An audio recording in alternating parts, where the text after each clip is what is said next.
no siempre aparece dentro de los medios de comunicación y que alguna que otra vez se dispara a través de un hecho noticioso, ¿no? ¿Qué pasa con la irregularidad en muchos loteos y la ilegalidad de otros tantos? Vamos a tener como ejemplo el caso de Santa Mónica, pero obviamente se puede estar repitiendo no solamente en la ciudad, sino en toda la provincia. ¿Cómo estás, Marcos? Gracias por acompañarnos. Hola, buenas noches. Disculpa la garganta. Te agradezco la invitación y el espacio que podamos expresar lo que realmente acontece hace muchísimos años con el tema de las tierras. Contame, a ver, porque vos también empezás a interiorizarte, a decidir tener como una voz quizás más fuerte, ¿no? Y a introducirte en lo que es la vida política a raíz de este hecho puntual, de lo que habías sufrido como damnificado y al ver también la realidad que vivían muchos vecinos tuyos. Así es, nunca me interesó la política. A través de este hecho, la irregularidad de las tierras, del manoseo que se hace con la gente, de los negocios que están ocultos atrás de todo esto, me generó la idea de participar, de crear un espacio independiente y poder realmente ver cómo poder llevarle una alternativa a la gente para solucionar sus problemas habitacionales, porque yo estoy viviendo en Salta desde el año 2005. Primero alquilé casas por 6, 7 años y después decidimos comprar una propiedad, un supuesto loteador que presentaba toda la documentación legal, autorizaciones de la municipalidad, prefactibilidades de EDESA, de Agua del Norte, o sea, una serie de documentación de inmuebles también que fingían ser reales. ¿Por qué digo fingían? Porque uno iba a las entidades y se daba con que no existían o habían sido alterados o te ocultaban documentación.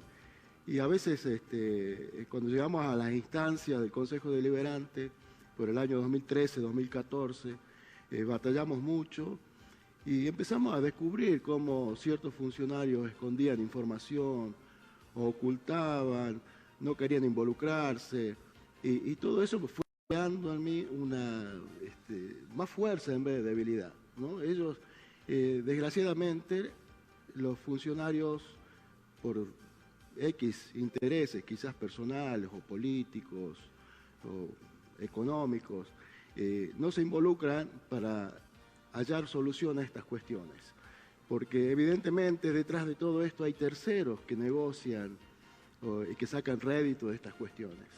¿Cuántas personas fueron perjudicadas como vos, digamos, en esa ocasión, ¿no? Porque hay todo un derrotero, después, como vos decís, se van descubriendo algunos papeles, el agua, por ejemplo, que tenían para consumo no era apta para tal finalidad, digo, tienen que intervenir Aguas del Norte, todo esto genera también una serie de perjuicios y de daño, no solamente a los vecinos, sino al Estado en sí, ¿no? Bueno, depende de qué lado lo veas al Estado, ¿no es cierto? En realidad el Estado se supone que está para el control, debería ejercer ese rol de control, que no lo hace. Ni el provincial no lo hacía, ni tampoco veo que lo haga ahora. El municipal, menos. Siempre desligando la responsabilidad sobre el provincial. Si te cuesta llegar a los funcionarios municipales para resolver situaciones, imagínate lo que te cuesta llegar a un funcionario provincial. Entonces, empezamos así. Si yo te tengo que dar un número de personas damnificadas, tiene que ser más de 300 familias, porque hubo lotes que se vendieron hasta 10 veces. Y eso lo pueden constatar en el juzgado penal número 2. O sea, hay muchos litigios de por medios que fuimos llevando adelante para ver de resolver esto. Ningún funcionario se hizo cargo, nadie. Esto lo llevamos solamente los vecinos, empujando, hasta que logramos una expropiación, ¿sí? Como vos bien decías, el loteador nos suministraba en ese momento agua contaminada. Yo suponía que era así porque, bueno, se notaba. tuvimos que recurrir a Agua del Norte y a recursos hídricos y un poco exigirles que hagan esto.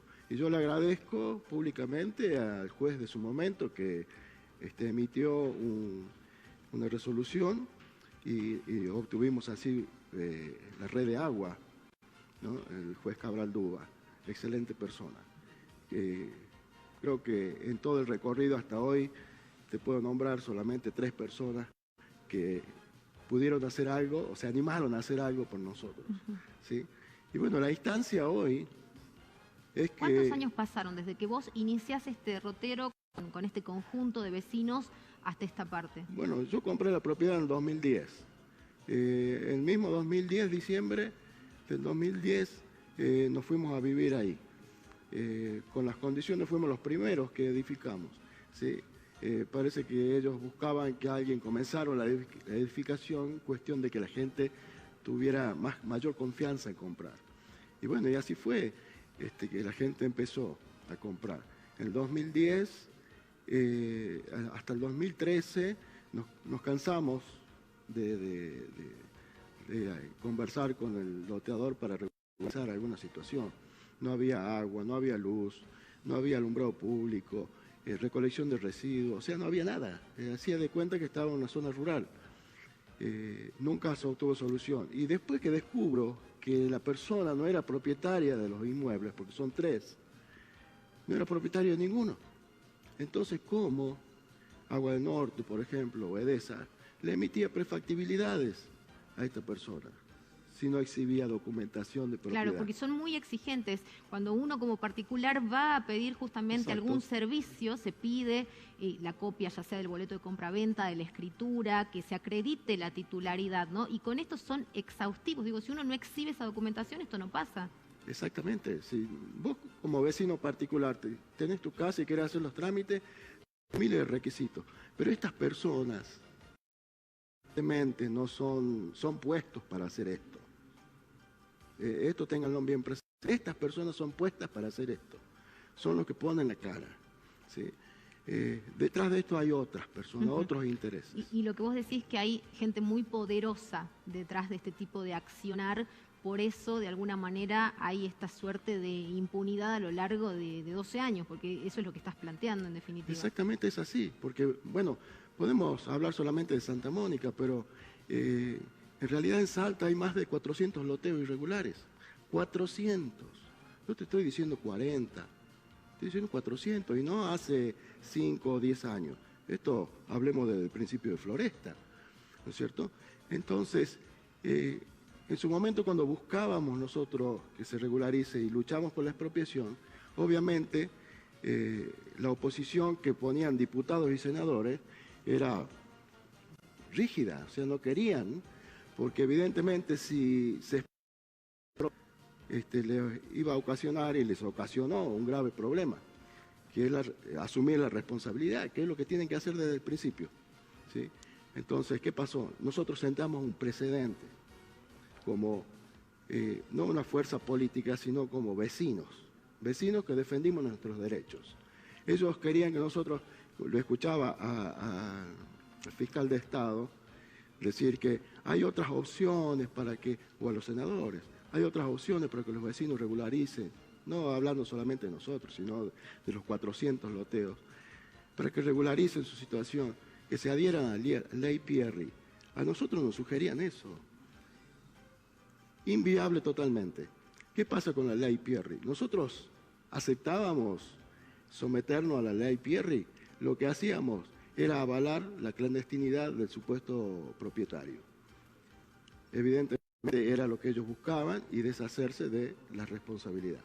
Nosotros logramos que se expropie y le abrimos la puerta a los otros 400 loteos para que exijan también regularizar su situación. No a través de una expropiación, porque no todas las situaciones son iguales. ¿Qué pasó con los responsables, o por lo menos con estas figuras? Vos decís, había gente que ponía la cara y que supuestamente era el propietario y en realidad no lo era. ¿Qué pasó en torno a esto, al derrotero judicial, ¿no? Que también tuvo esta circunstancia? El supuesto propietario en su momento nosotros logramos que fuera procesado. ¿Sí? O sea, yo personalmente, a mí no me gusta que nadie vaya preso. pero sí me interesaba que fuera procesado y que se tomara una determinación al respecto de este tipo de cuestiones, porque afecta no a 300 familias de Santa Mónica, afecta a cientos de miles de familias en Salta, no solo en Capital.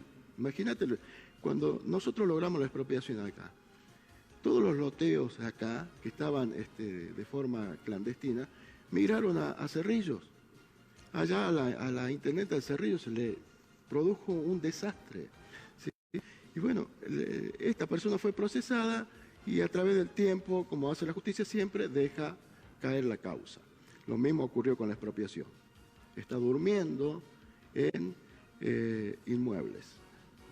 Inmuebles debería haber en su momento, 2015, 2016, haber tasado las tierras, haberle pasado a Economía el importe del valor de las tierras y el gobernador en su momento, Urtubey, haber firmado esto y expropiar definitivamente. ¿Cuál era la excusa de ellos? Ay, tenemos que pagarle a la persona. No tenés que pagarle nada si la persona no es propietaria, el supuesto loteador. Además, ellos tienen el pensamiento, el funcionario, de que los vecinos son ignorantes. Cuando tratamos la expropiación, yo hasta le hice los balances económicos, a la provincia no le iba a costar un peso la expropiación, porque habíamos propuesto, y si tú agarras la ley de expropiación, está bien detallado que los vecinos teníamos que terminar de cancelar nuestros lotes con las cuotas que faltaban. Y con eso alcanzaba para pagar y sobraba dinero. El tema es lo que te dije recién, no quieren sentar el precedente para no solucionar los problemas de este tipo, porque a ellos les genera mucha ganancia. Bueno, la verdad que tremendo, ¿no? Escuchar tu experiencia, la cantidad de años, que esto haya quedado archivado, que no haya ninguna persona responsable determinada por la justicia, digo, es también como ese manto de impunidad en el que se mueven tantas cosas, ¿no? No solamente en el país, sino también estamos viendo ahora en la provincia. Yo te agradezco mucho, Marcos, que nos hayas traído este testimonio, que también le adviertas a la gente, porque el sueño de la casa propia, el sueño, la ilusión de tener tu terreno, de poder levantar, aunque sea de a poquito, tu vivienda, obviamente es el de miles de salteños, ¿no? Así que es un buen ejemplo para que la gente se cerciore de todo esto, busque la documentación y no confíe a ciegas en lo que parece una buena oferta, ¿no? Exacto. Yo te agradezco la invitación, Mabel, y quiero aclarar algo. Lamentablemente no se puede confiar en aquellas entidades que en teoría deberían brindarte la información si un loteo es legal o no. Así que lo mejor es caminar y hacerse uno mismo de información. Ir a inmuebles, buscar la información del catastro, buscar si evidentemente la persona es propietaria, ver si no tiene juicios de por medio, porque en estos 3 catastros que esta persona vendió, ¿sí?, tenían distintas situaciones judiciales. Uno pertenecía a la provincia. Entonces, ¿cómo es que pudo lotear un terreno que era de la provincia? Entonces, son situaciones muy complicadas y hasta hoy, Mabel, no se toman con responsabilidad. Lamentablemente, las soluciones habitacionales que publicitan que ellos brindan no alcanzan ni siquiera al 0,05% de la demanda que hoy tenemos. Así que yo lamento, pero les pido que se esfuercen en buscar información y pueden contar conmigo, no sé, que hagan puente con vos y yo bueno, puedo acercarles la posibilidad. Gracias, Mabel. Para de alguna manera volcar tu experiencia, ¿no? Muchísimas gracias a vos y seguramente vamos a estar conversando de otros temas en los próximos programas. Nos vamos a la pausa, quédate ahí, ya volvemos.